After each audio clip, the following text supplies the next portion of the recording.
depending on where you are.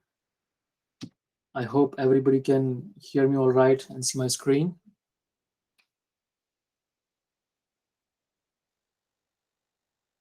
So, to those of you who are new to this, what is pollination? Pollination is an ecosystem of tools for building performance simulation, and the central goal of this ecosystem is to arm you with data for your design and engineering, but not just once. The ecosystem is designed to grow every step of your project and provide you data accurately.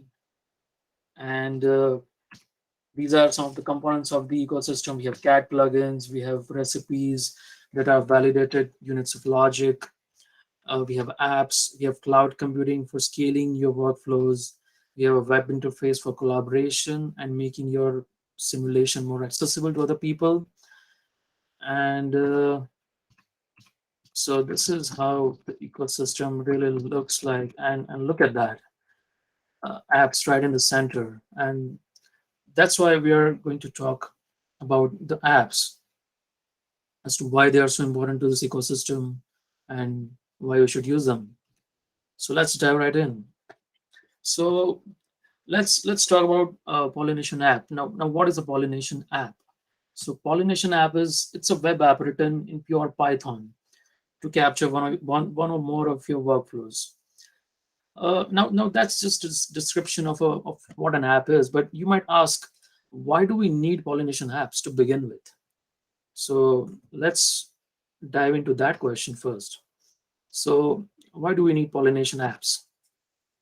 So now we are going down the memory lane. So this is 2013 and 5th of January. So this was like I believe it was a Saturday, and this is the very first post by Mustafa announcing Ladybug Tools on now legacy Grasshopper forum. And in this slide, you can see there's this sun path, and Mustafa has mounted some weather data on suns. So this is what 9 years ago. What happened next? So we had several participants from the community, and also the Ladybug Tools team grew, and people started collectively writing more workflows and sharing them. So this is a Hydra share platform where you would find Grasshopper scripts for several workflows, not only Grasshopper, even Dynamo definitions for several workflows. And this was the point when community really started adopting to this idea of developing workflows and helping their firms and other people. What happened next? Uh, so this is the same sun path in Grasshopper, but then people started implementing it in other platforms. So this is Dynamo, and also lately this is Blender, where the same thing is being implemented. And this is happening because of the base core libraries that are very stable and that are free and accessible and open source for everyone to use and consume. So now this is how the industry has been functioning since almost past 9 years. But what's wrong with this? You might ask. So it's this. So people develop workflows, but now how do you share the output of your workflows with the end user, be it your teammates or your manager or your clients? So typically, you would develop these PDFs, and in these PDFs, you might have such visualization. So uh, uh, this is a sunlight hour study, and we are seeing how the sun moves in December 21st, September 21st, and June 21st. And people have done this a lot. They have written workflows, and then the outputs is shared typically in the form of a PDF or a report that is shared with the stakeholders. Now, what's wrong with this process? So firstly, it's harder to maintain, it's harder to update. Somebody is developing this workflow, they leave the job, then typically the workflow dies. It's really hard to maintain. uh, it's even harder to version it. You have several different files. In this case, you will have a Grasshopper file, a Rhino file, InDesign or Affinity file, and you have to version all of that. It's a lot of trouble. It's harder to distribute. How do you distribute these workflows? I mean, you either email them to someone, or if you are saving it on a central server, the versioning becomes even more important. And in that scenario, these workflows were tool specific, so people were writing stuff for Grasshopper, Dynamo, Blender, and you would see on posts on LinkedIn that a lot of times the same workflow is being developed by different people. It is like reinventing the wheel again and again. And lastly, this required longer development times. So these were the typical issues that we see with these workflows, and we developers of Ladybug Tools and Pollination, we have done this ourselves uh, in offices where we used to work. But this all can be changed with the access of technology available to us today. We can change this, and that is where pollination apps come in.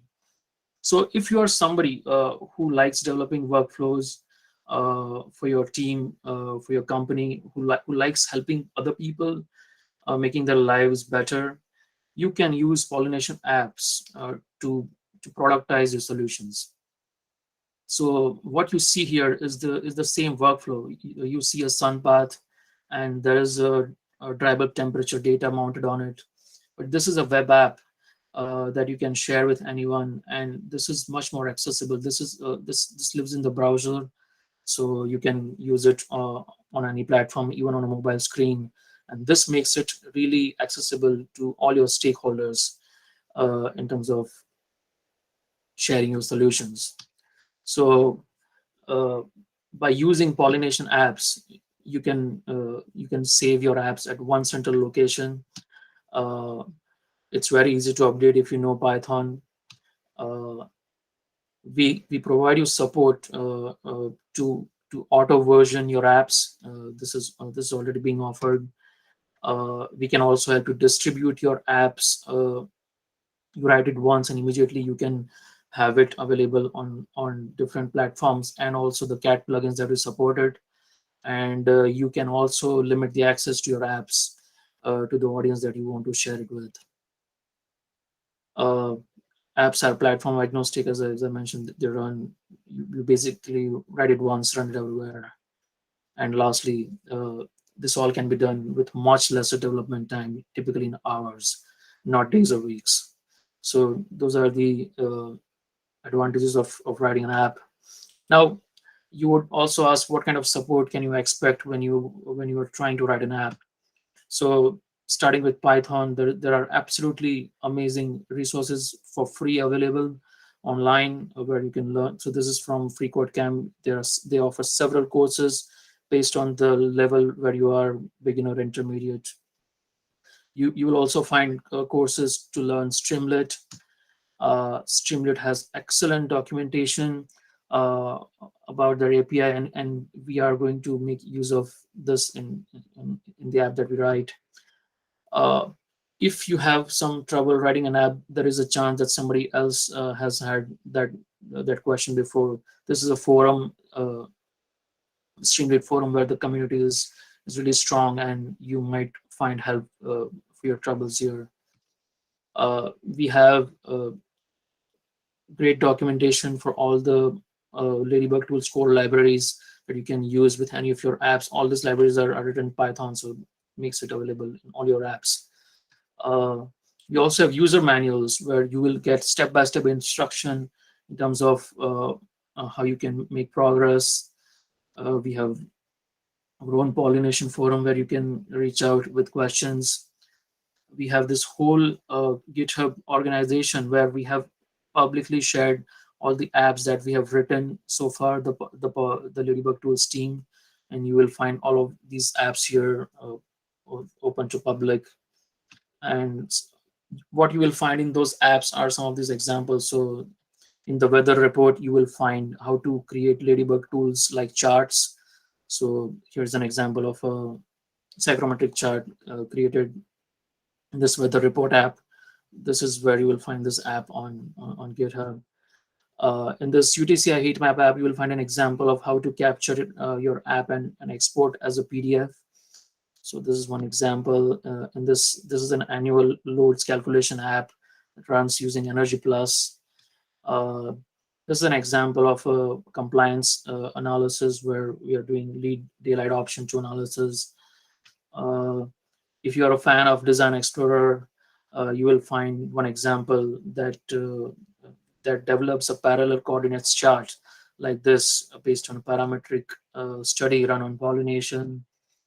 And lastly, you will find in this parametric study example an app that has several steps like your Grasshopper scripts, and it starts with a basic model. It lets you generate design options, schedules a job on pollination, downloads the results back, and visualizes it. All of this is done in an app, and you will find that in this parametric study example, which concludes with this parallel coordinates chart where you can look at metrics and find which option performs how. So yeah, with those examples available to all of you, you can practically develop, deploy, and share your apps with the community. And we are going to do a live example to see how we can do that. So before I go into a demo, if we have any questions, maybe right now is the time.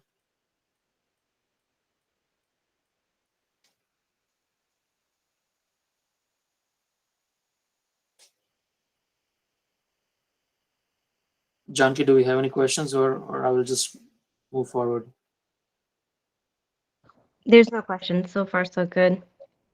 Okay. Well, so we are going to write this app that that uses a Honeybee JSON model and extracts some data out of it and creates a table. Now, this would be a use case for engineers where they extract data from models in tabular format and use it with other tools like Trace 700. So this app will show you a way how you can develop your own workflows. So let's start with that. Now, now I want to start writing this app. How do I begin? So what I do is I will I will go to the user manual where I can probably find some help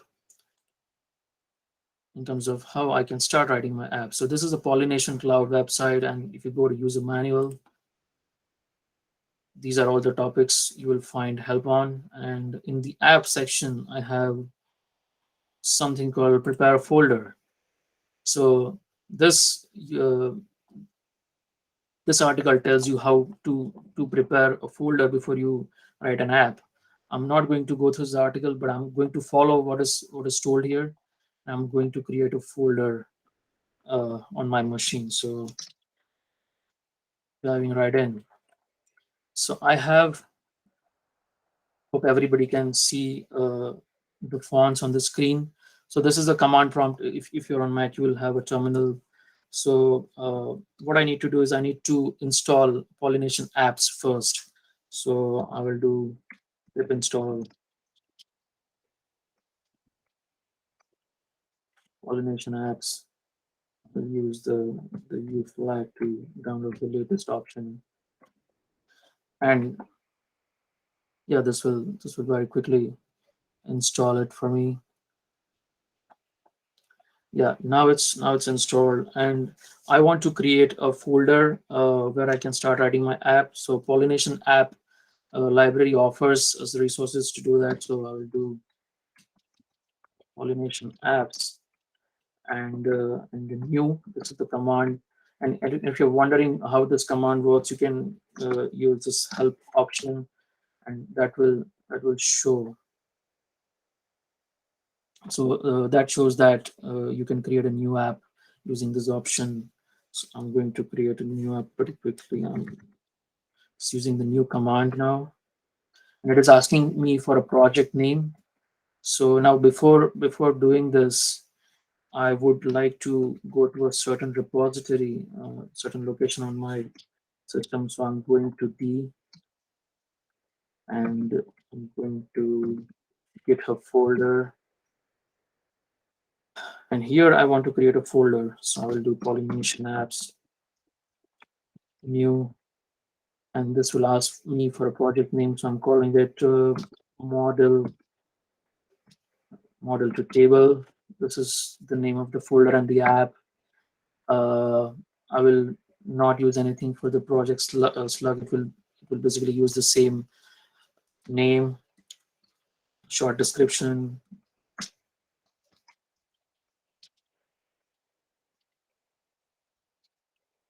the model. I'm the owner, so I'll use my use. So this owner is the username that you have on Pollination. Mine is Devang. You can use your own, and it is asking whether we are going to need any 3D viewer in our app. So in our case, yes, because we are going to visualize the HPJSON. So I'm going to select two here. I want my app to be publicly available, so I'll go with one. And now here it offers me three options in terms of how the continuous integration features we get in this folder. We are not going to go in that in this tutorial, so I'll just go with the basic option, which is one, which will create a very basic folder for me. So now that folder is created, and let me go to GitHub. So this is the folder D GitHub on my system, and let me find model to table. So this is the folder that is created for me. And as you can see in this folder, we have this readme, this app folder, and this is the app.py where we can start writing our apps. So let me open this folder in VS Code.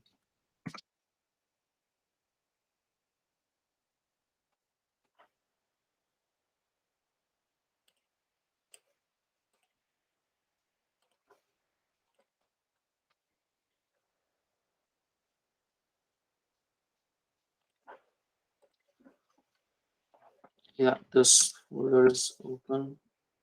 Now hope you can see the screen and the fonts are big enough. So what we have this very basic Python file. We have a Docker file that helps us package this app, and we have this requirements where we need to enter all the libraries that we'll be using in our app. So let's start by creating a framework uh, for our app as to how we will be writing this. So I'm going to remove this and create a framework first. So let's start by writing what we want to do first. So we want to create a folder where we store our data. Uh, we want to create a visualization. We want to create a table, and we will download that table as a CSV as a feature. So now let me write something here as a title. So so I have already imported Streamlit here, so I can add a title pretty quickly. Streamlit title, and I would call it export table maybe. So I've added this simple title to my app. Now let us start running this app and see how this looks. So we are in the GitHub location here. Let's go to the folder that we just created. So that is model to table. We are in model to table, and we will go into the app subfolder. So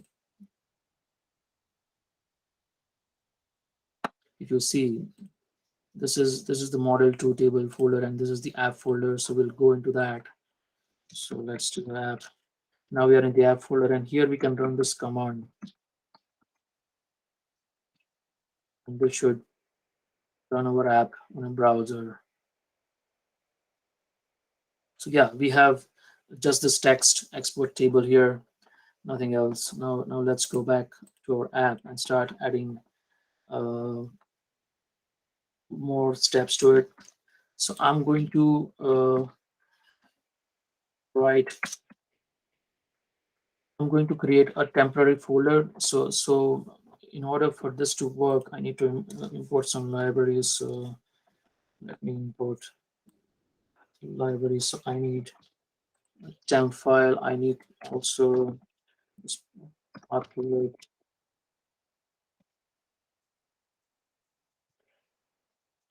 Patlib. So what I'm doing here is Streamlit has this dictionary called session state. It is very similar to Sticky that if you're familiar with Grass or workflows, it is a central dictionary where you can add variables and you can use them later. So we are asking whether a temp folder variable is there in the library. If not, we are adding it to it. And what is that variable? The variable is path to a temporary folder on our system that is added as a temp folder. So we will be using this temp folder to write data into it. So we have this created. Now I want to upload an HBJSON file in my app. So how do I do that? So let's go to Streamlit documentation and see if we can find something with documentation. And I want to upload a file. So I have this file uploader object, and using this file uploader, I can upload any file. So this is, it looks like it st file uploader, and then we have these options. So I'm going to do this.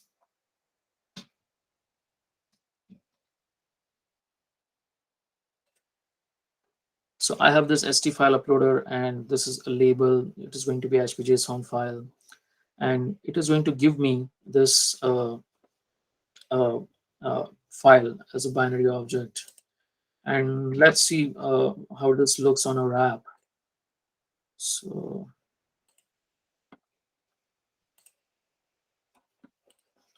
yeah, we can rerun this here, and now we have this file uploader.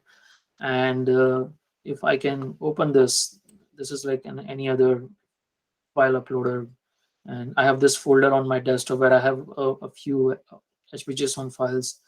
Let me select this first, and it is uploaded, and our file can be uploaded successfully. Now the next step would be to visualize this and see how the model looks. In any workflows, you would want to visually check your models and see if it is what you want to simulate or analyze. So for that, let's go back and add visualization to our app. So for that, I'm going to copy paste some other modules that I've already developed. So I'll create a new file here, wrap.file. I'll add it to the app folder. Yeah. And I'm going to copy some code into it. Now what this does is it has two functions. One is to create a VTK.js file. Now we are using Honeybee VTK library from Ladybug Tools to create a VTK.js file, which will then be visualized in a web browser. So we are creating that library. So as you can see, it is taking a path to the HTTP file and then creating a VTK.js file. And then we have this function where we are using uh, a Streamlit viewer from Ladybug Tools to visualize that in a model. So I have this new module web.py here. I will import it here now. Import web, and I will add some to visualize it. So so what I'm saying is, if the file is uploaded, if the binary is there, uh, we are going to create a path to the HPJSON file. So here we are creating a join path. We already have this temp folder, and we want to save the file in that temp folder. So since this is a binary file, we are writing it, and then we will show that model, and we will also add that path to the session state dictionary. So after doing this, we should be able to visualize our model in a Streamlit app. So this goes here. Let's go back to our app, and I will rerun it here. And yeah, so I can see this honeybee JSON model. So this has nothing. This is basically just a block. So let me import one another model that probably all of you are aware of. So I'll use this grid based model that ships with Ladybug Tools, and you can see this model and check whether this is something that you want to further work on. So now we have the visualization done. Now we want to create a table that extracts certain parameters from this model. So let's go back to our app, and I'll go here. Now we have uh, this folder.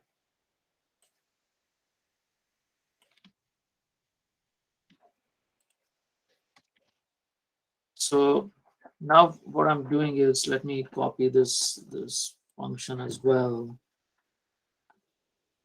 Get here from,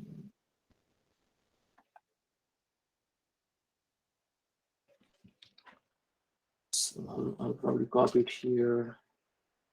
And looks like we need some more libraries here, some more functions. So I'll add that as well.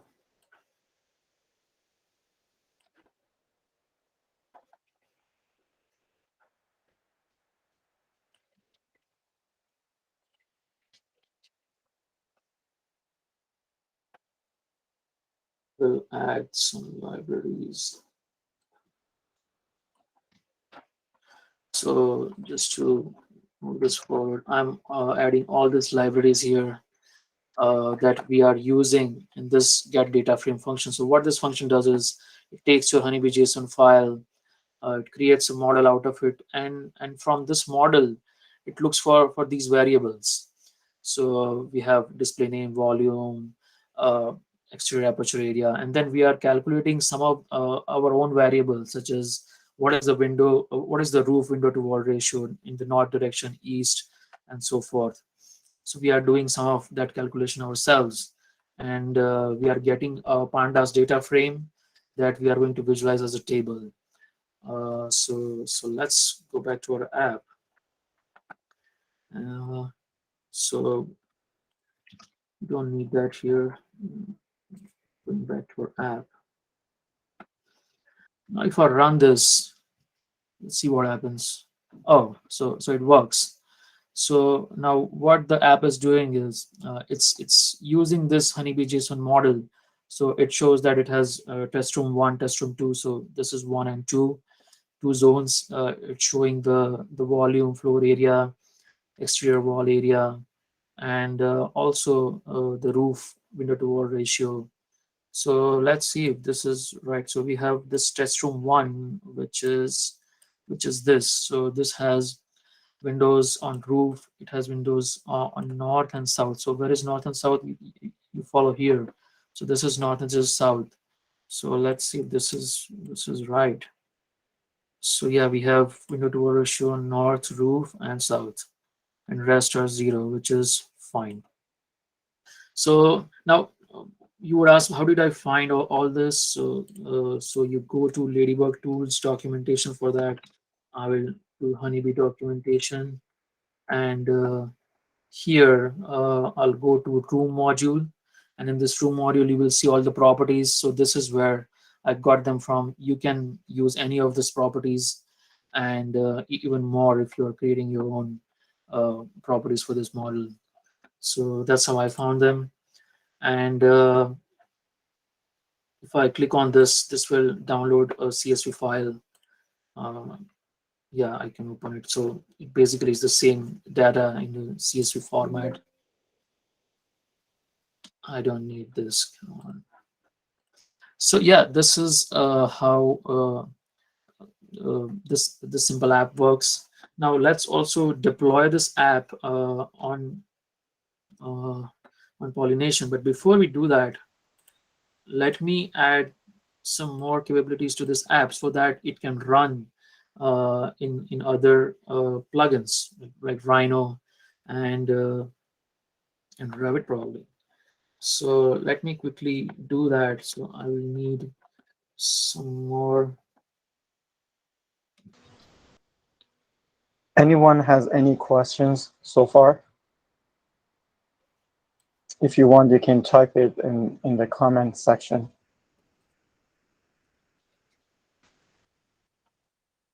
So I'm adding some more stuff here so that this works on other plugins, and I'm also going to add some more modules here. Just copy paste them. So I'll use Revit right now, and that is already there.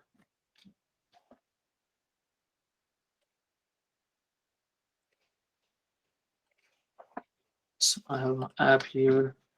I have these two modules for Revit and Rhino. They're here, and I will just import them here, right? So it works.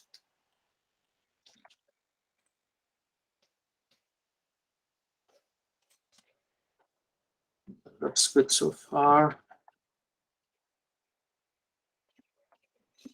Yeah, we also need now when you are using your app for several platforms and plugins, we need to also make it contextually aware, and we do that by using what is called a host.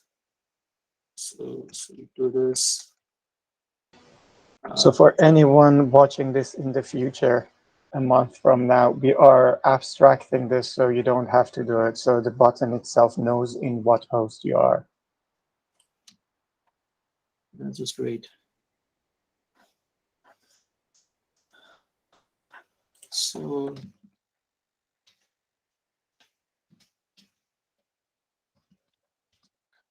I have one for web, one for Rhino, one for Revit, and everything should be good here. I have Revit, Rhino, web, all good. Before we deploy our apps, we also need to specify the libraries that we are using in the requirements file. And I will quickly do that here. So I'm using all these libraries in this app, and these are the versions that I'm using. This is done.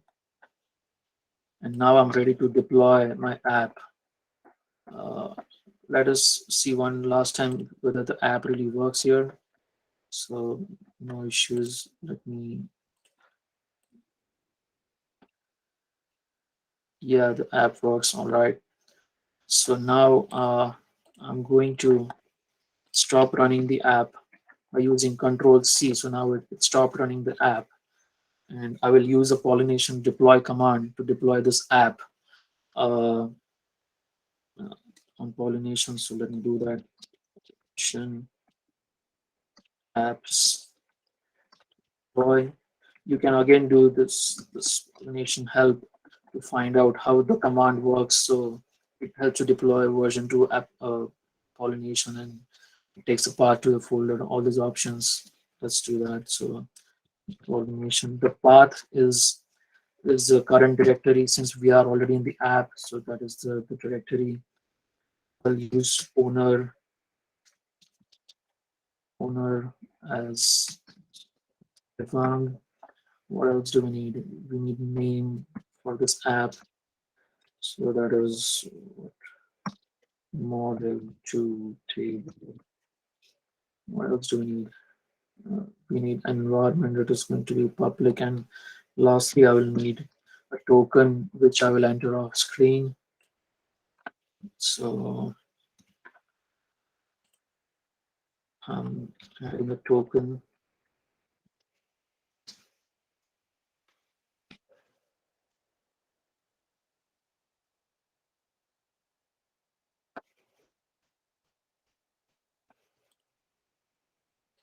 Yeah, and once you do that, you get this message that the app is being deployed, and it will take probably 10 minutes for the app to be available. While this is being deployed, let's also see how the app works inside Rhino. since we already added the capabilities for it to work in Rhino. So I have Rhino open here. Now let me run this app again locally. So I will do Streamlit. So what I did is I used the up and down arrow key on my keyboard to go through the commands that I've already used. So I will use this command, start running the app again. So this will show up in the browser. This is the old app, so I'll just close it. So this is working here. Now in Rhino, I have this Revit. I have this Rhino plugin installed, and with the Rhino plugin, I can use a locally running app to test in Rhino. So now you see that you see this different button here. This is because the app is sensing that it is running inside Rhino. So now it is giving you a different prompts in order for you to interact with Rhino. So instead of uploading a model, now we are going to interact with the model that we have here in Rhino. So for that, let us import a model here. So now since I have a Rhino plugin installed, I can simply open an HBJSON file like any other file in Rhino. So I'll do that. So I'm opening this lab building which has several zones.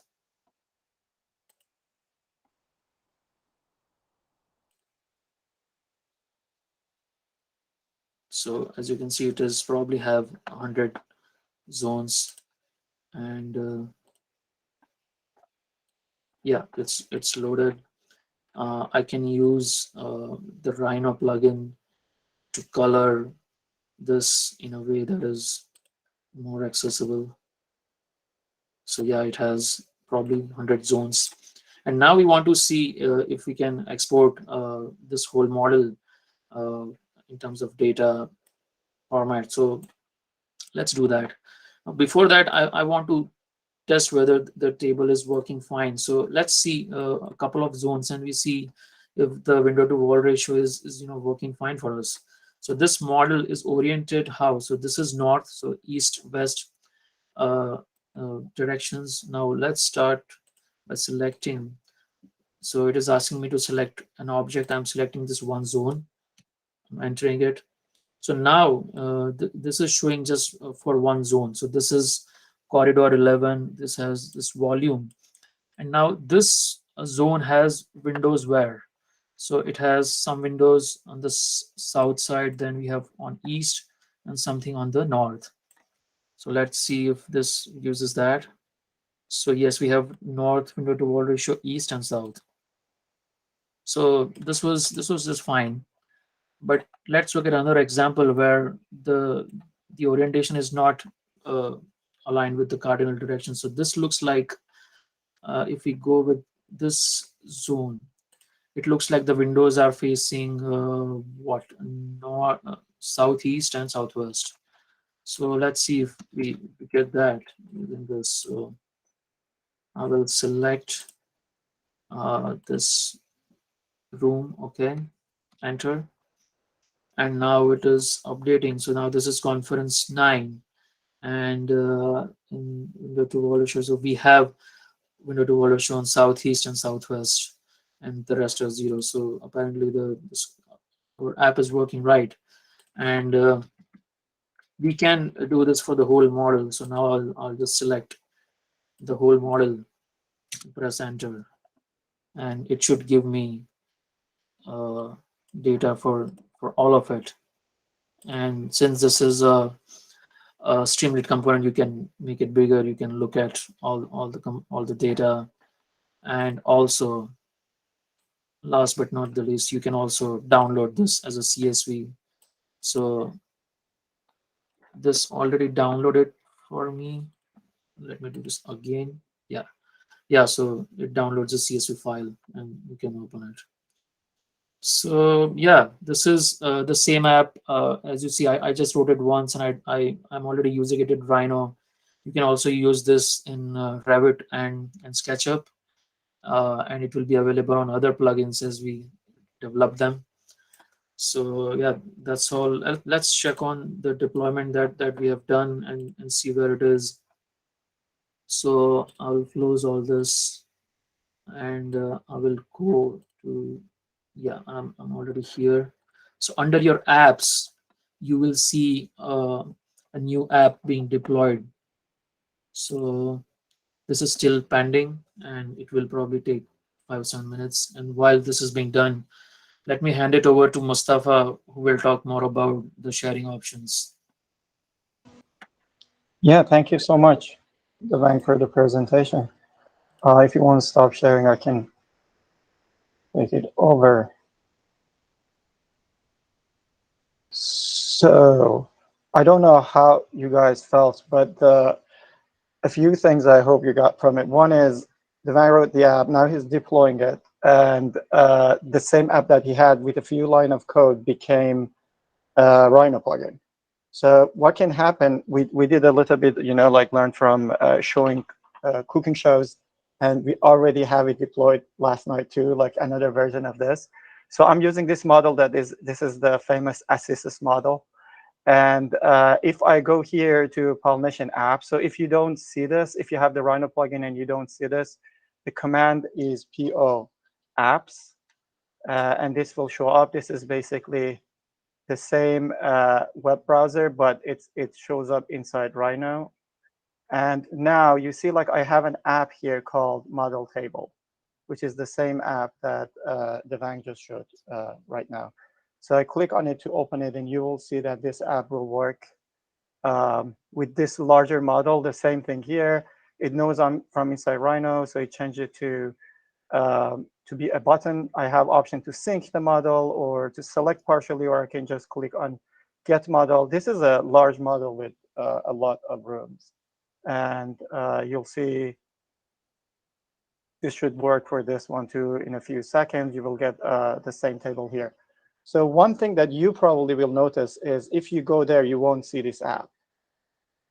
If you go to app.pollination.cloud on your end, so here it is. So I got all this.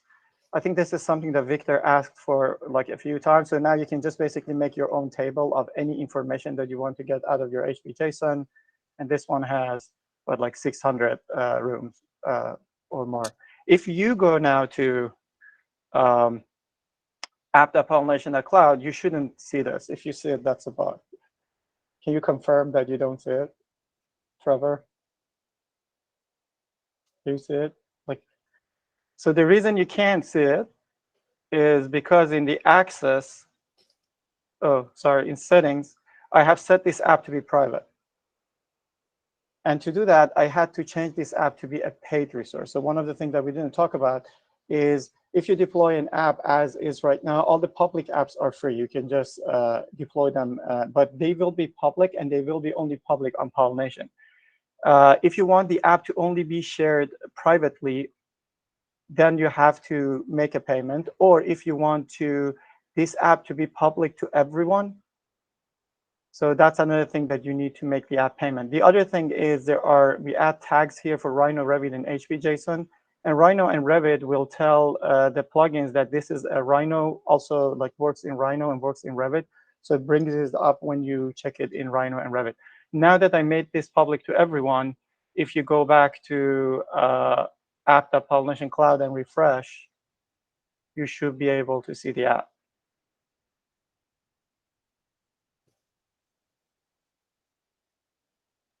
Yep. So that's the thing. That's the other thing that I wanted to make sure everyone knows about, because I know like offices will be concerned about IP and like how like we don't want to push. Like this is your option. If you want, you can share it with everyone. You can share it only on Pollination. That's what you want to do, and everyone can use it. The other thing that might happen is if you have an app and so many users inside your company are using it, you need to add more resources. So by default, an app has one CPU and 200 megabytes, I think, of RAM. So that's the other thing that you can increase. If I can find the presentation, I can show, or Devang can take over for that. So yeah, these are the only two things that I wanted to show. We had a request for showing the load calculation app. So that's something that if Chris wants to share, that will be, if you can do a quick show. Can you do that, Chris? You're on mute. Sure, I can. I should be honest and say that I actually have it up working on the latest development version right now. So let me Okay. see. Let me see if Go it's ahead. so no, this is like on the spot demo. So let me see. Please take it with a grain of salt. So this is just a simple app that's made to take any HBJSON file. We're making it to use the buttons that Devang showed you earlier, so that you can grab your model directly from the Rhino plugin. But in this case, because I'm running it in the browser, I'm just going to grab this this HBJSON file here. You'll see it. You can preview the model to check to make sure that it looks the way that you intended it to look. And in this case, this is just the Revit sample model here.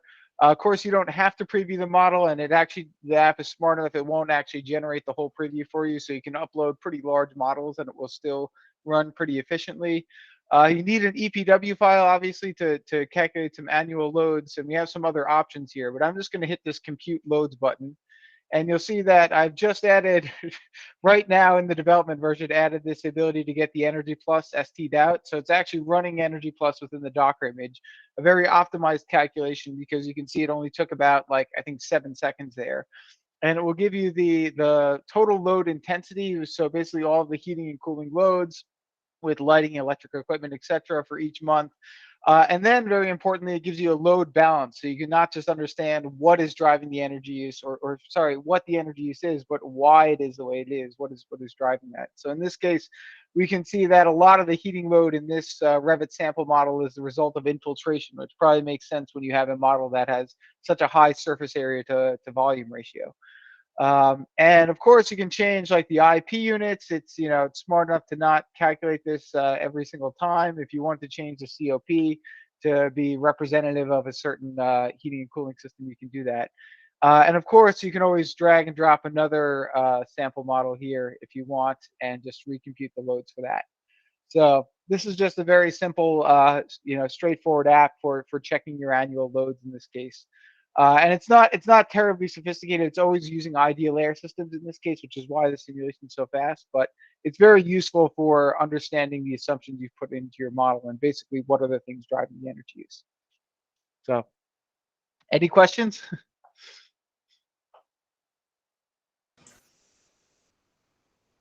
Thank you.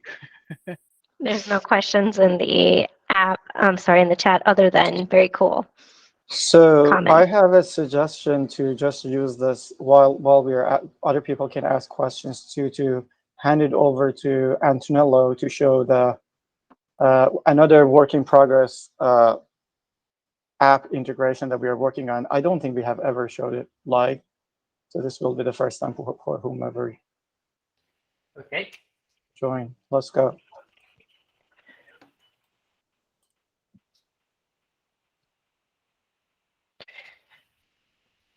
Can you see the screen?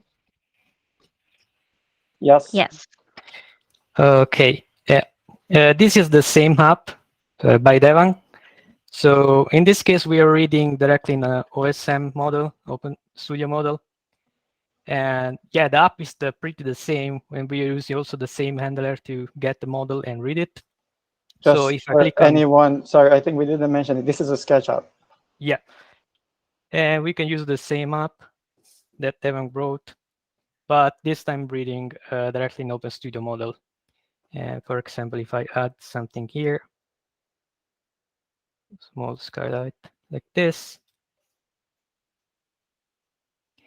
I can get the model again, and I can check what is the room that has a skylight, because I know that Devang added something here. Let's see if it is skylight aperture. Here we go. This one. This is my guy. I'm rubbing. Here we go. Space. This one. So let's inspect it. Here we go. The space is here. So yeah, this is a short demo. So working with the same app, but inside Sketchup.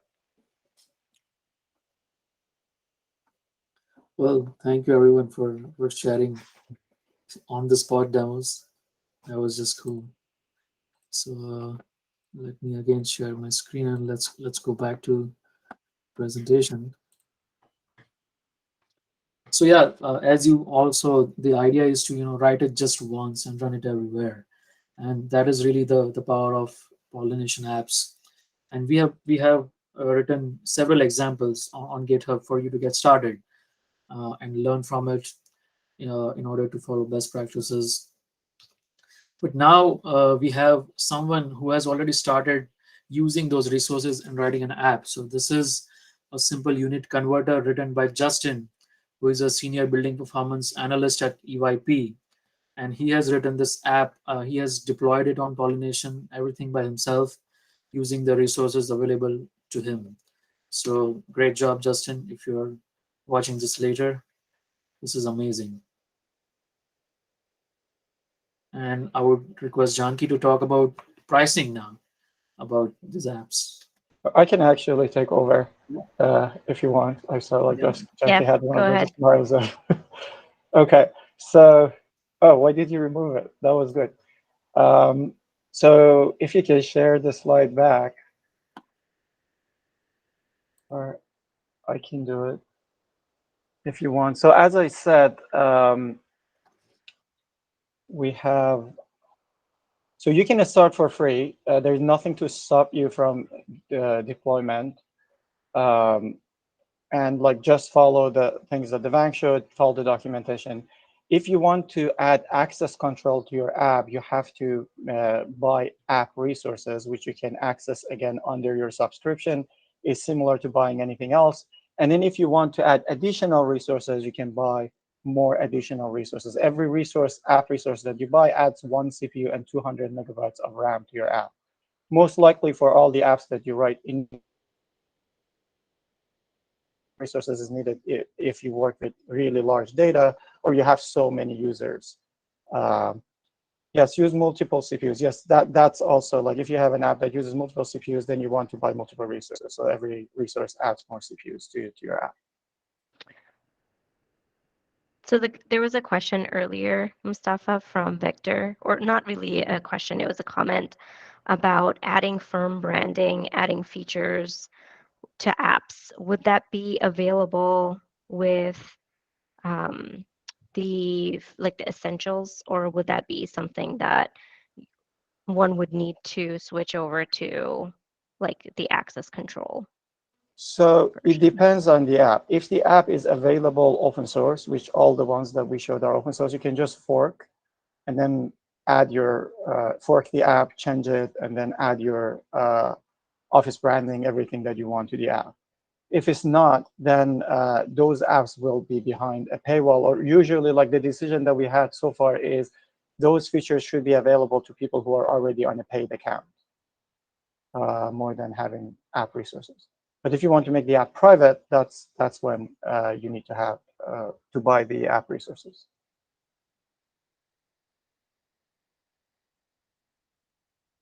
Any other questions?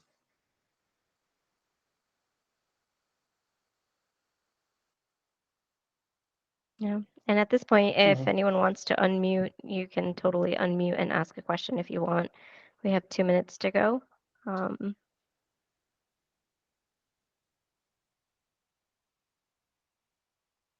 right. Okay, this is really so. Was it because this was too much, or this is just like so obvious, or none of the above?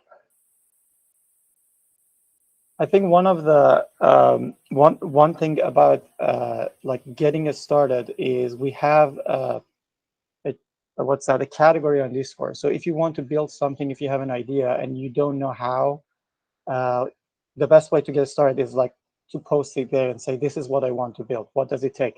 Some of the apps might take like much quicker than what you think to build, especially because we have already wrapped all the complexities. And some of them might take longer. So that will be something to discuss on the forum. And yes, the recording will be available. We will upload it on YouTube, and then we share it with everyone. Okay. Okay. So I'm going to go ahead and stop recording in that case.